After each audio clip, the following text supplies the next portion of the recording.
সবচেয়ে বড় ভাই চিকন আলী ভাই আমার আমার মানে আমার সাথে কথা বলতেছে আমার খুব ভালো লাগছে। আপনারা কি রাগ করলেন? রাগ করি না, আমি চিকন আলী ভাইয়ের সাথে কথা বলতেছি, আপনারা রাগ করলেন নাকি? না রাগ করি যাই হোক, আরেকজনকে পরিচয় করে দেই, আমাদের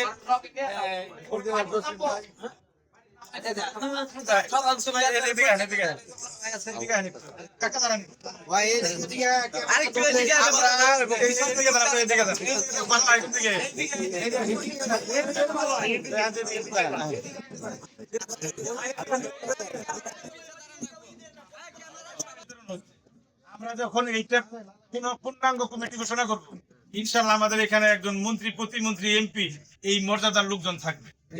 এখন আমরা কাউকে দাওয়াত দেই নাই। আমাদের এই যে পার্কে যে অনুষ্ঠান আজকে হচ্ছে, এই অনুষ্ঠানের এই পার্কের কিন্তু মালিক যিনি আমাদের ইলিয়াস ভাই।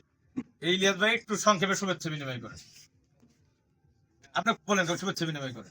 ধন্যবাদ। সিনিয়র জুনিয়র দেখতেছেন আমাদের অত্যন্ত প্রাণের মনের মানুষ জিয়া ভাই, যেখানেই সমস্যা সেখানেই উনি সমাধানের চেষ্টা করেন। ওনাকে আমরা খুব ফলো করি এবং সামাজিকভাবে অনেক দূর এগিয়ে গেছে এই আপনাদের মাধ্যমে।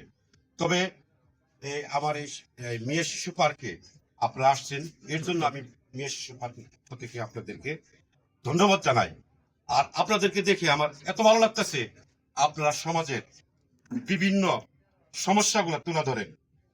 আলোকিত মানুষ, আলোকিত মুখ আপনারা, এই কারণে আপনাদেরকে ভালো লাগতেছে। আপনারা সমাজ গঠনে সুন্দর ভূমিকা রাখবেন। আপনারা আরো এটাকে পেশা মনে করে আপনারা আরো আপনাদের কামনা করি। এইটুকুই আমি সংক্ষিপ্ত কথা বললাম। সকলের দীর্ঘায়ু কামনা করি। সকলকে ধন্যবাদ। আসসালামু আলাইকুম। আজকে উনি কিন্তু মধ্যপাড়া ইউনিয়ন পরিষদের চেয়ারম্যান পদে প্রার্থী।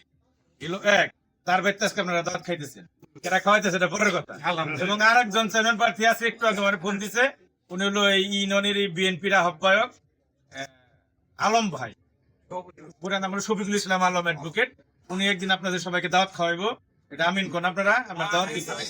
আর এখন আমাদের সামনে শুভেচ্ছা বিনিময় করবেন আমি ভাইয়ের কাছে পরে আমার কাকা আর কি আব্দুর রাজ্জাক সরকার, ইনি কিন্তু আমার চাচা, মানে আমার বাপের ভাই। আমি যেভাবে বলি কাকা, শুভেচ্ছা বিনিময়।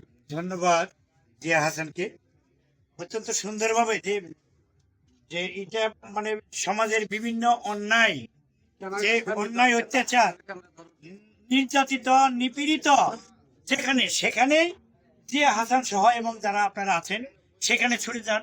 অবশ্যই যতগুলা কি করেন আপনারা এই ভিডিও করেন, এবং ঊর্ধ্বতন কর্তৃপক্ষ থেকে শুরু করে একবার প্রধানমন্ত্রী মাননীয় প্রধানমন্ত্রী পর্যন্ত, মানে এই দরজা পর্যন্ত আছে।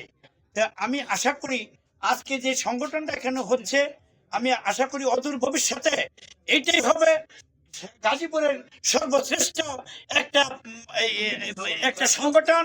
এবং এই সংগঠনের মাধ্যমে যত অন্যায়, অত্যাচার, নির্যাতিত লোক আছে এবং নিপীড়িত ঘটনা আছে, প্রত্যেকটা ঘটনাকেই মানে স্বাবলম্বী করে তুলে ধরার মতো এই সংগঠনের দ্বারা সম্ভব।